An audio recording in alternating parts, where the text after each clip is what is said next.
The speaker is Scott Winslow. He's the executive director of Gbics, the Greater Bennington Faith Community Services. I asked him to speak about the concept of food insecurity from a community-wide basis. His organization is very active in providing food resources, but I asked him if he would address the whole issue of food insecurity in Bennington, how it's being addressed, how it's being coordinated among the various agencies. I mean, I just found out about a week ago that the Regional Shires Housing is also providing food services that reach beyond their residents. So, Scott, if that's a sufficient background, you're free to toot your own horn, but if you'd like to proceed, please do so. Thank you. Right. And welcome. Thank you, Bill. Thank you, Jim, and thanks everybody. I remember that you guys had me come and speak to you in September. And I think, as I recall, I was trying to spiel mostly about Gbics in general and our programs.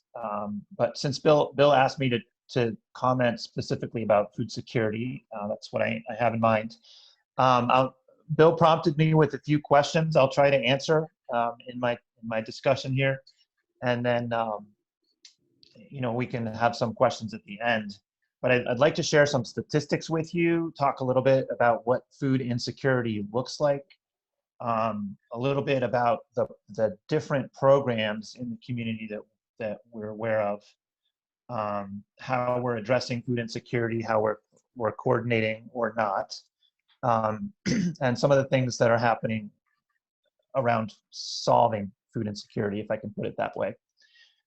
So Gbics, of course, it's the Greater Bennington Interfaith Community Services. Excuse me.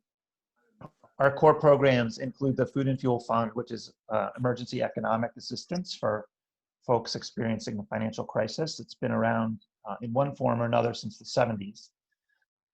And the Bennington Free Clinics, a free medical clinic providing primary care for uninsured adults. And the Kitchen Cupboard food distribution program. We think it's we believe it's the largest charitable food program in Southern Vermont. And we're all co-located at 121 Depot Street, across from MSK Engineering, where the depot used to be, and Anytime Fitness there. So I wanted to start with some statistics about food security. It's been reported, you may have seen this figure in the news, that 1 in 4 people experience food security. I've seen that reported as a national figure. I've seen that reported as a statewide figure. And it's a little hard to, define. It depends how it's defined. Are you lacking food, or are you lacking a stable source of nutritional food? But 1 in 4 is a pretty commonly accepted statistic. At the Kitchen Cupboard, I have some statistics for the, we're following the state fiscal year. So I have some statistics ready from the year ending June 30th. We served 767 unique families who came to the Kitchen Cupboard at least once during the year. Those families represented 2,089 individual people. About a third of the families were singles. We had 2 families of 10. Average family size was 2.7. So that's a lot of people for Bennington. Those 767 families made 5,111 shopping trips to the Kitchen Cupboard in the year. Some come every week. The average, some only come once during the year.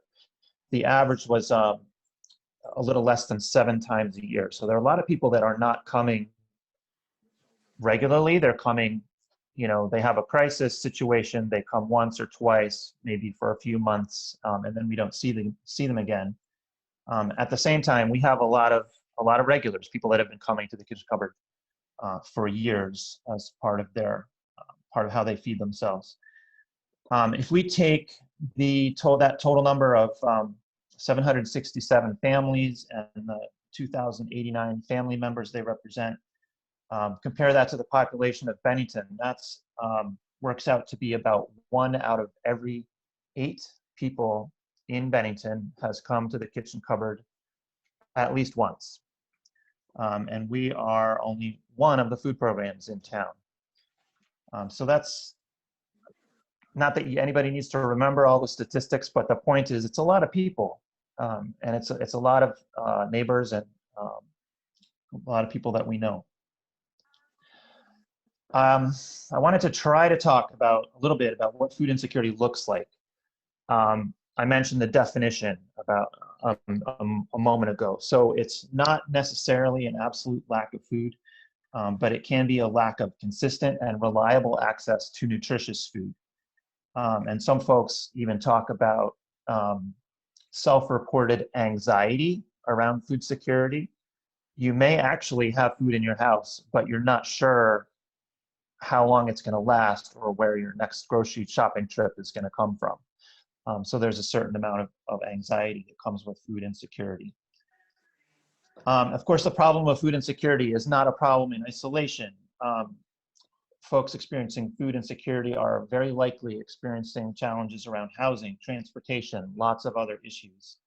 And speaking of transportation, Bennington is a food desert. If you don't have a car and you live on Pleasant Street or Beach Street, it's a difficult challenge to get yourself to Walmart or Price Chopper. And that's gotten worse in 20 years since the Grand Union closed and Hannaford moved out to the end of the strip. It's become harder for people who live downtown and don't have personal cars to get to the grocery store. So the problem of food insecurity is it's a problem of poverty. It's mostly about money, but it's not only about money. People in poverty are experiencing physical, mental, emotional, social, spiritual challenges. But it is mostly about money. Not to go too far off on a tangent, but people wonder about the causes of poverty. We talk about individual behaviors, and that's certainly a component. But when we talk about Bennington, we can talk about community conditions that lead to poverty and the political and economic structure. And I also want to refer to situational versus long-term poverty. There are a certain number of people who experience food insecurity or some manifestation of poverty because of short-term circumstances. Something happens, an illness, a separation, job loss. They get themselves sorted out, they get back on track, and everything is fine. There are also a lot of people that are experiencing poverty long-term, even generational poverty. And we talk, as a community, we like to talk about economic growth and job opportunities, but economic growth and job opportunities do not necessarily translate into opportunities for people who are experiencing long-term poverty. These are folks that they're not a job training away from financial independence. They've got a lot of challenges. So where I'm going with that is to think about our social contract. How do we, as a culture, want to support the folks that are not able to support themselves independently? And I want to share one story. There are as many examples of people's situations and circumstances as there are people. But as just one example, we had a couple, a retired couple that were customers at the kitchen cupboard, a husband and wife. In a very short period of time, they became the guardians of 2 school-age grandchildren. I don't know the circumstances of why that happened. And then the husband, the grandfather, developed Parkinson's, and then the grandmother died. So we had this fellow coming, shaking, coming to the kitchen cupboard with 2 young school-age children, who at the time was receiving, I think, $800 a month in Social Security benefits. I'm like, can we please give you some more food? And through no fault of his own, here is this gentleman with these 2 young children in this circumstance. Now, very likely, you know, in the coming weeks, they were able to access additional benefits. But in the moment, that's a that's a tough situation. So that's just one family that's taking advantage of the kitchen cupboard. A little bit about programs. About food programs in the community. I want to start with 3 Squares Vermont. 3 Squares Vermont is Vermont's version of the federal SNAP benefits. SNAP is the Supplemental Nutritional Assistance Program, formerly known as food stamps. So 3 Squares, SNAP, food stamps, these terms are used interchangeably, but it's correctly called 3 Squares Vermont in Vermont. The emphasis, the SNAP initialism or acronym, the emphasis is on supplemental. SNAP benefits were never meant to provide 100% of an individual's food supply. The maximum benefit for a single person works out to about $40 a week. And if you've ever tried to go to the grocery store and feed yourself on $40 a week, you can do it, but you have to be a pretty savvy shopper and cook from scratch, and it's not easy to do. Those benefits have been increased during COVID temporarily. The maximum benefits were increased, I believe it was 15%. So there's a little bigger benefit during COVID than there normally is. The reason that I mentioned SNAP first as a food program is that it's the most efficient way to provide food assistance to people experiencing food insecurity. They get to shop at regular stores at the stores of their choice, at the hours of their choice. They have their choice of items to purchase. They're participating in the regular economy. It's more dignified if you compare having SNAP benefits and going to the supermarket compared to going to one of the charitable food programs where you have to stand in line and you have to go at certain hours and you have to only pick certain items that are made available to you. I'm going to talk against my own program and say that if SNAP benefits were adequately funded and made available to people who need assistance with food, that charitable food programs like the Kitchen Cupboard could go out of business, should go out of business. Programs like ours exist because SNAP benefits are not sufficient to get people through the month. I didn't mention this ahead of time. Jim or Bill, I'm not sure who's the host. Can I share a screenshot with you? Jim, you're the expert. I'm just the introducer, but can we do it? Jim's muted. I don't know. Why don't you try it, see what happens? I can't. I'm not able to. But oh, Jim, you've not been enabled. Okay. Yeah, Jim, if you're the host, you should be go down.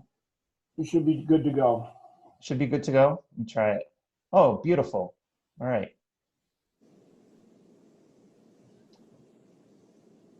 All right. Can you guys all see this tiny font and read all of that? Yes. This is. I'm not going to read through it or expect you to read through it, but this is a list that Gbics keeps of all of the food programs that we're aware of in Bennington County. And you can see, not to read them all again, but that it's a long list. And we put it into a calendar format. And the point of this is to say there's a whole bunch of programs in Bennington, and there is food available somewhere in some form every day of the week. So there's a lot going on here. And that's, I'm going to stop the share. I just wanted you to see that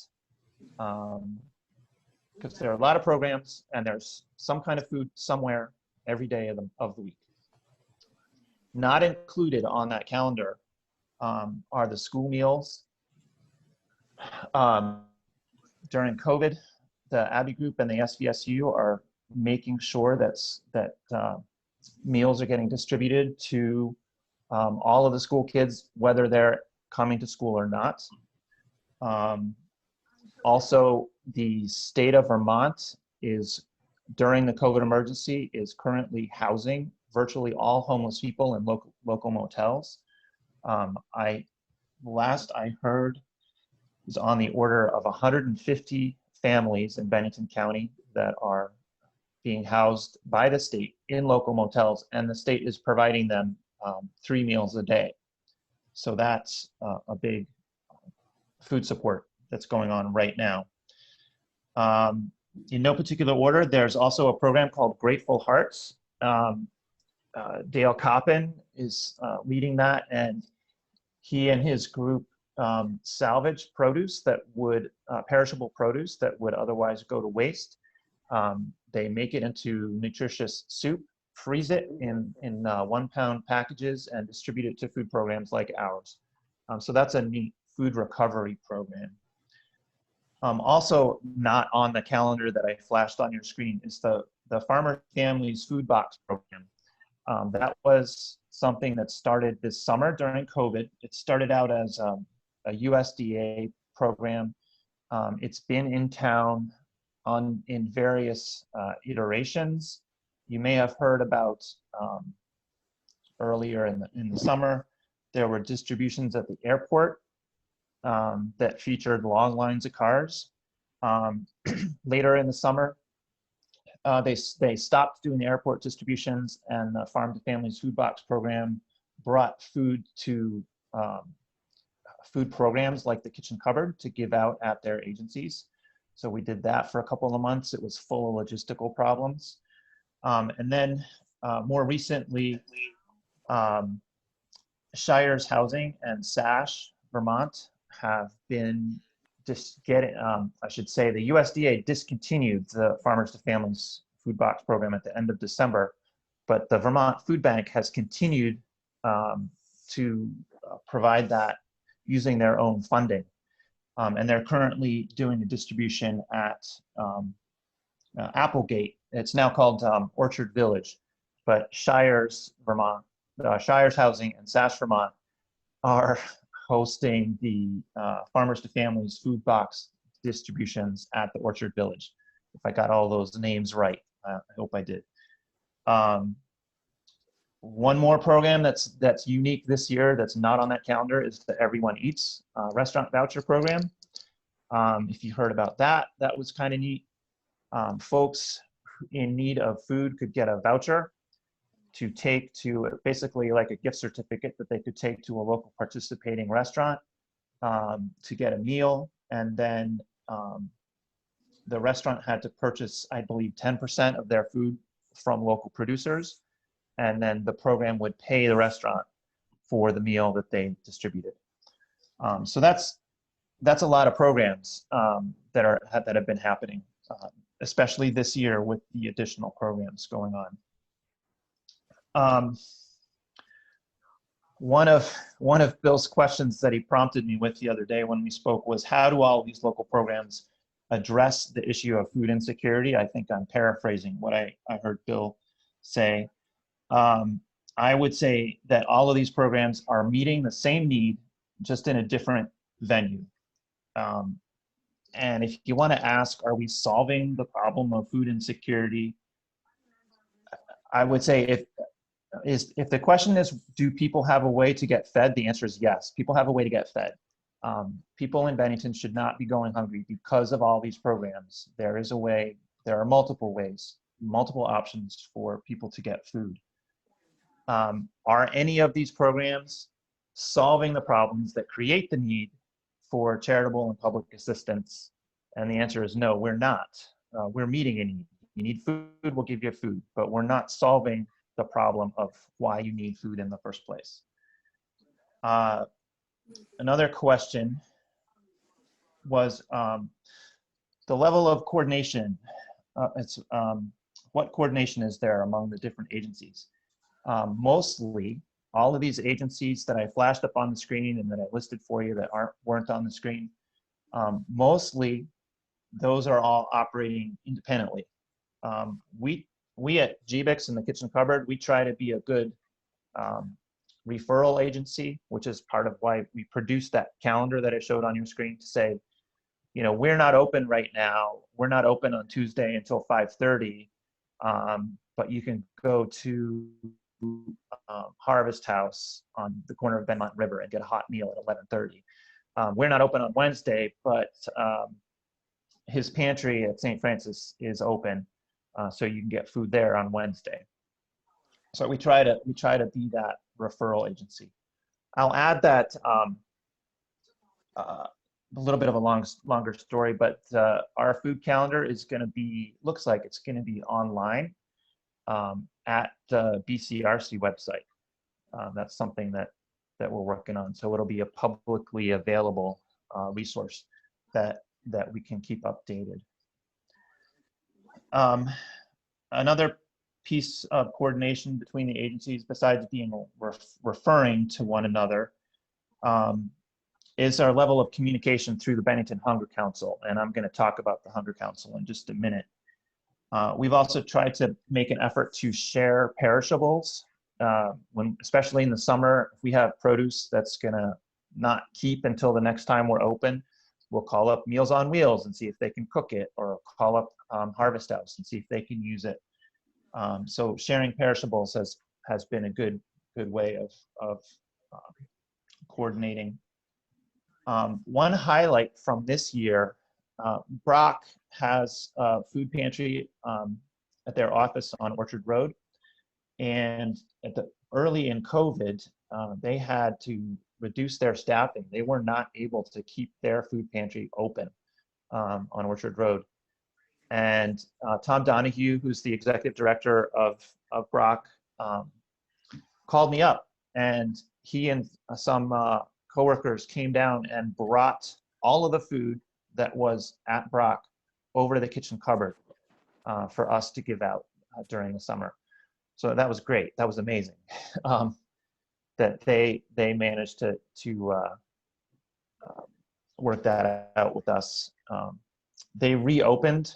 They got their staffing back to normal, and they reopened sometime this fall.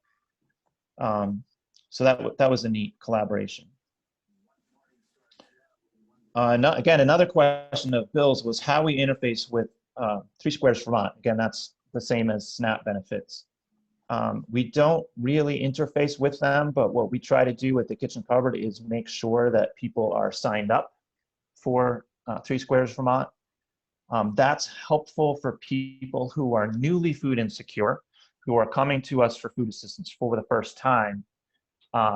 We can either tell them how to get signed up for Three Squares benefits, or we can help them get signed up for Three Squares benefits. Most of our regular shoppers are already signed up for Three Squares and are using the kitchen cupboard to supplement that benefit. I want to talk about our relationship to the Vermont Food Bank. So the Vermont Food Bank's a pretty large organization. It's also a member of, the Vermont Food Bank is a member of Feeding America, which is a nationwide network of food banks around the country. The kitchen cupboard is one of over 200 partner agencies of the Vermont Food Bank in Vermont. There are lots of little food programs all over the state, and we're one of, the kitchen cupboard is one of over 200 of them. Our partnership, what that really means is they're our supplier, they're our main source of food, and there are a few different types of categories of food that we get from them. A lot of the food that we get has been donated to the Vermont Food Bank. So it's free to us. We get it from the Vermont Food Bank, and it's free to us. We also buy food wholesale from the food bank. The food bank also distributes some USDA food through a program called TFAP. It's a temporary emergency food assistance program. The USDA food comes with certain rules that we have to follow. And I realized that I don't know, I gave you at the beginning, I gave you the statistics of the number of people that came to the kitchen cupboard in a year. I don't know the value of the food that we give out. But because so much of the food that we give out is free to us or available to us at a reduced cost, it works out to less than $10 per shopping trip. So if you take if you take our food budget and you divide it up among all of the people that have come shopping at the kitchen cupboard, it's less than $10 a trip. And I would bet unscientifically that the value of the food is probably 3 or 4 times that amount. Our program is spending probably $10 to be able to give out $30 or $40 worth of food. Another aspect of our relationship with the Vermont Food Bank is that we get food from the local supermarkets, Walmart, Hannaford, Aldi's, Price Chopper. I think that's all of them. And it's a program called Fresh Rescue. The food bank sort of supervises it, and the kitchen cupboard volunteers go pick up leftover food from the supermarkets. And the supermarkets and the food bank and the food programs like the kitchen cupboard all make sure that this leftover food is still of good quality. It's a little, I mentioned the dignity issue a little earlier, where people with SNAP benefits can go shopping at the store. This food is really the cast-offs. I mean, it's stuff that the grocery stores would be throwing away if we were not able to salvage it. So we do make sure that it's still good quality. It is a we are rescuing perishable food, but that's one of our sources. Side note, I want to add, separate from the Vermont Food Bank, Mighty Food Farm in Shaftsbury is also a big supporter and supplier of the kitchen cupboard. We get fresh local produce during the summer from them. And that's a huge benefit. So again, our relationship with the food bank is mostly that they're our supplier, one way or another. Who is that in Shaftesbury, Scott? I'm sorry, what's Who that, did you Alice? say? What is the name of the farm in Shaftesbury that gives you? Yeah, Mighty Food Farm. Lisa McDougall has a Mighty Food Farm. She was in Pownell for many years, and she recently moved up to Shaftesbury. Yes, okay, I got it. I just didn't hear. Yep. How about she's been Knaufel? How about Andrew Knaufel? Yeah, we sometimes get some produce from Clearbrook Farm and some other folks as well. Yeah. Mighty Food's been a real standout as far as a regular supporter over many years. But Andrew's been helpful too. Again, all of these programs and sourcing food from the Vermont Food Bank, again, we're meeting a need. People need food, we're providing food. We're not solving the problem of why they need food in the first place. So there are 3 things that Gbics does to scratch at the surface of solving that problem that I want to mention. And one is our Empty Bowls annual community meal, which we were not able to hold in this fall because of COVID. And that program, that event, besides just being a nice community event, in my opinion, the purpose of that is to bring awareness around hunger and food insecurity to the community. It's a fundraiser for the kitchen cupboard, but it's also to bring community awareness around food insecurity. Another program that we participate in is the Bennington Hunger Council. It's one of 10 hunger councils around the state. These are facilitated by Hunger Free Vermont, which is a statewide advocacy organization. Do a lot of advocacy, especially around 3 Squares Vermont and school meals.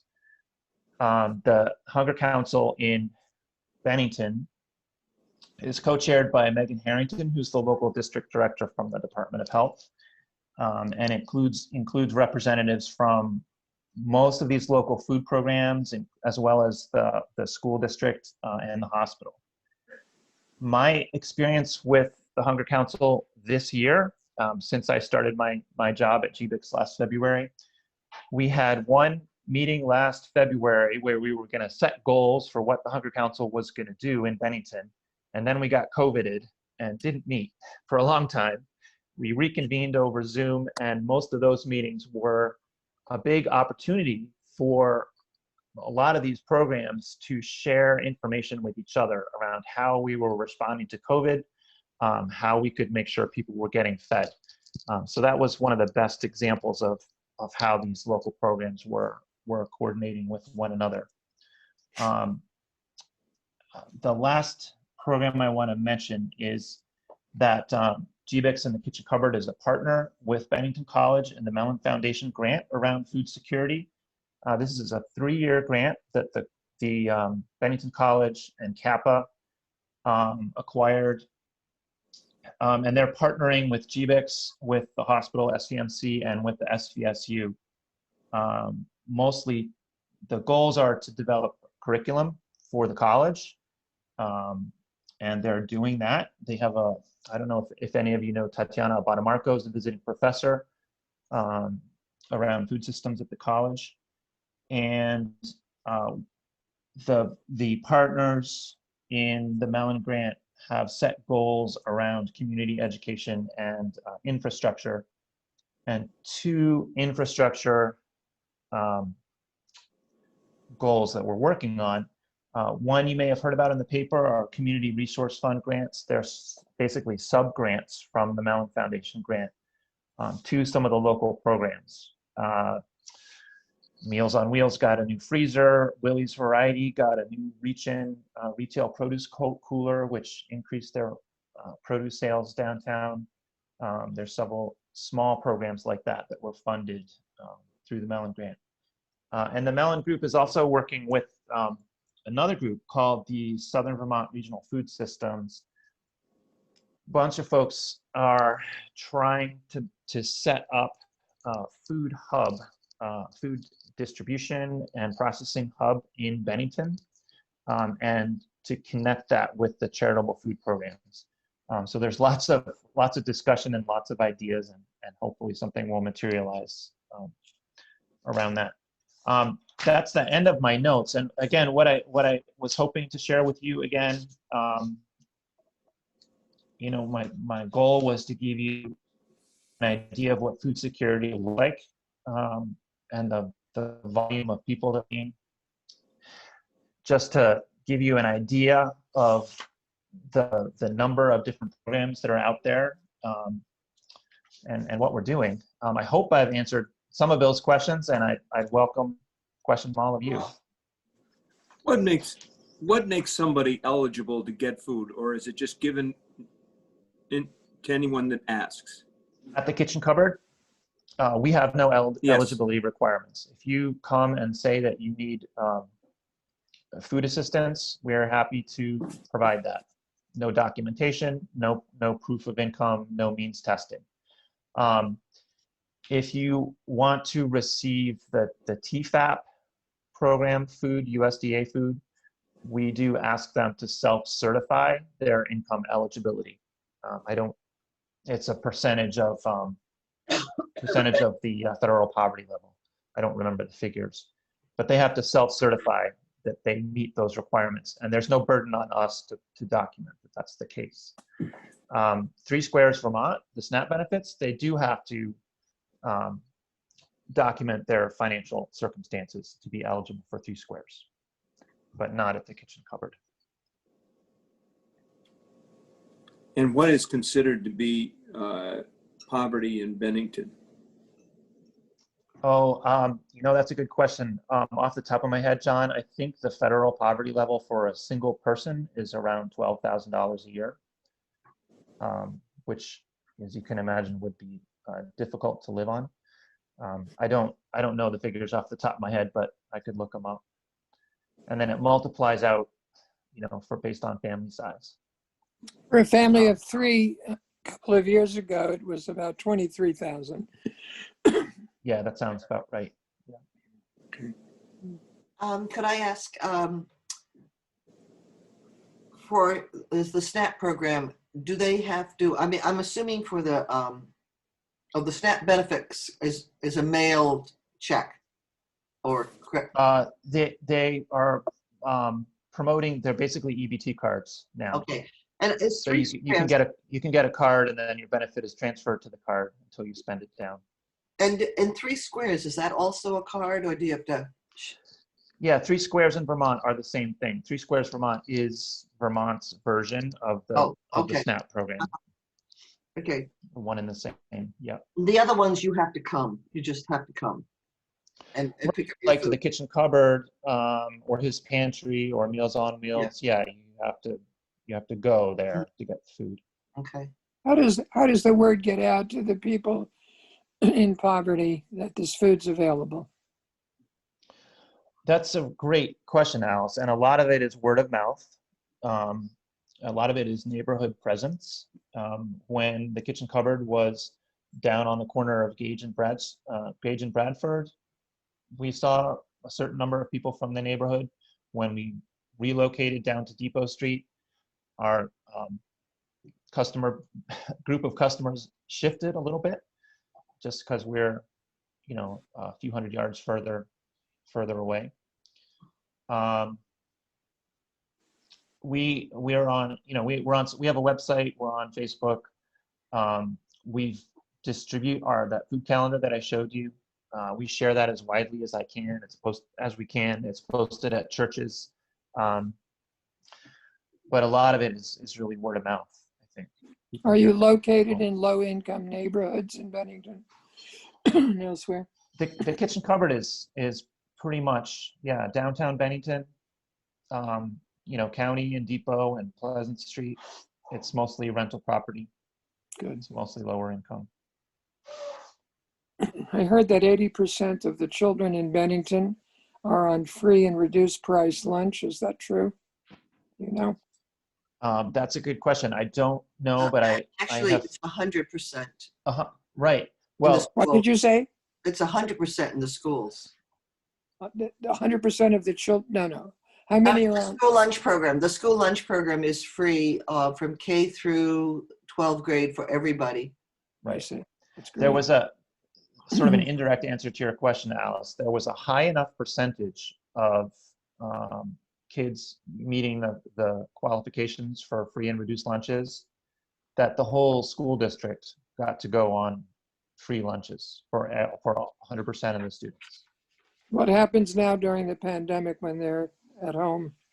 So Doing the Abbey virtual- group, So the Abbey group is distributing school meals around the community to various distribution sites to make sure that everybody is getting a meal. All the students are getting a meal, whether or not they're coming to the school building.